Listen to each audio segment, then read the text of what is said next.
Gestionnaire de disques sur Linux. Alors moi j'utilise plusieurs logiciels de partition et de gestion des disques durs. Alors j'utilise disque de GNOME normalement ici, gestionnaire de partition KDE et Gparted. Alors je jongle entre les trois parce que des fois ça peut arriver que ça cafouille sur un, donc j'utilise l'autre. Donc là je vais vous faire voir sur disque de GNOME. Donc l'interface est là. Et je me suis aperçu ce matin que, je vais vous prendre un exemple sur mon disque dur ici, de stockage. Je ne vais pas prendre un exemple sur mes disques durs où j'ai mon Windows là et Linux là, ce Linux là qui est là. Je vais plutôt vous faire voir là. Donc quand vous le sélectionnez ici, votre disque dur, vous pouvez très bien sélectionner aussi votre partition. Si je me mets sur mon disque dur là, qui est Windows, on voit bien ici ma partition de boot là, ma partition principale là où est Windows, et là c'est un espace libre parce que je viens à l'instant de partitionner. Hors vidéo, vous n'avez pas vu. Donc vous pouvez très bien sélectionner aussi vos partitions du disque complet. Donc je vais vous prendre un exemple sur mon disque dur là, et si vous cliquez ici sur les pointillés, vous avez ici paramètres du disque. Donc là, je préfère vous dire attention, c'est pour utilisateurs avancés et en connaissance de cause de ce qui est marqué. Donc vous pouvez paramétrer votre disque. Personnellement, pour l'instant, je ne touche pas. Je préfère faire un essai sur un autre disque dur que voilà. Alors vous avez ici mise en veille, GAE, je ne sais pas ce que ça veut dire. Gestion avancée d'énergie, apparemment, GAE, gestion avancée énergie. Donc par défaut, ce n'est pas activé. Donc je vous invite à bien lire ce qui est écrit sur les causes. Et vous avez cache en écriture. Cache en écriture, ça améliore les performances, mais ça peut faire des pertes de données en cas de coupure de courant. C'est marqué ici. C'est pas très visible parce que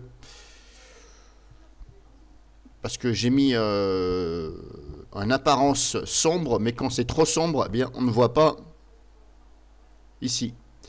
Alors là, on ne voit pas parce que je n'ai pas activé, mais si j'active, normalement, on va voir. Mais normalement, vous allez pouvoir ici lire.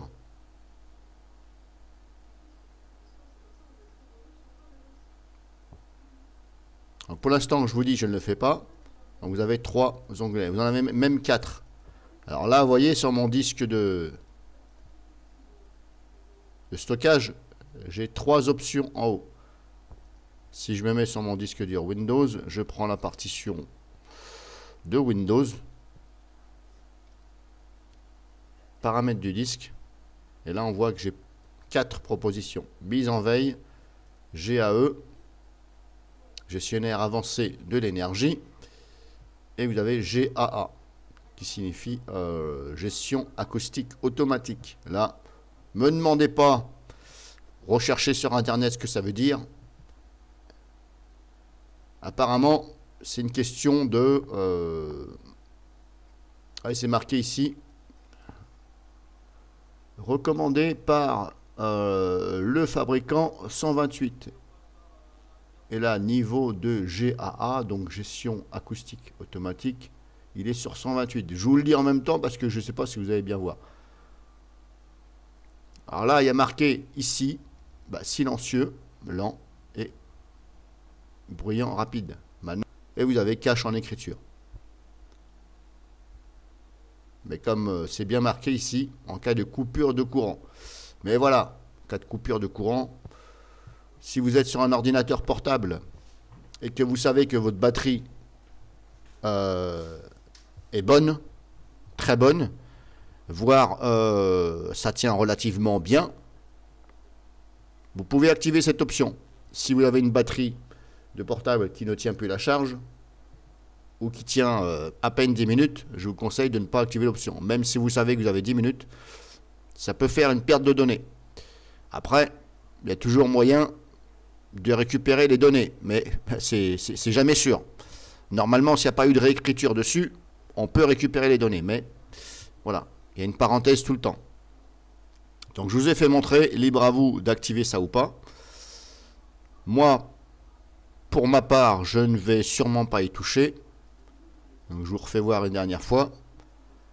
Si vous voulez tester ça sur un disque dur Linux, etc., vous pouvez essayer.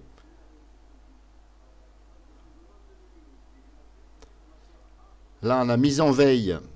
Paramètres du disque. Appliquer les paramètres de délai de mise en veille. DM. Délai de mise en veille. DMV.